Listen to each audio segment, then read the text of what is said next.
салом алейкум халқи тоҷик, бо шумо ҳастам Саодат, дар хизмати шумо.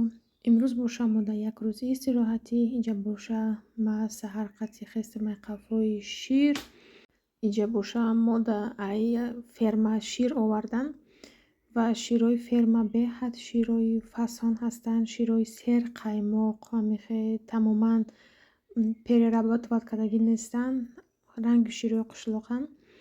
баъд гирифтум меқадр ҷуроғот хоб кардам. ана инеҷа боша аллакай ҷуроғотҳои ма тайёр шидан. Як рӯз дар берун истодан, як рӯзи дигар дар даруни холодильник истодам. ана мехе тайёр шидан ва ман беҳад дӯст медорам ки ба ҷуроғот қатӣ ба мусли ба мевагӣ қатӣ хеле завтрак бихӯрам. ва агар ки дар шумо ҳам хеле завтрак маъқул бошад, лайк подписаться фаромӯш накунед.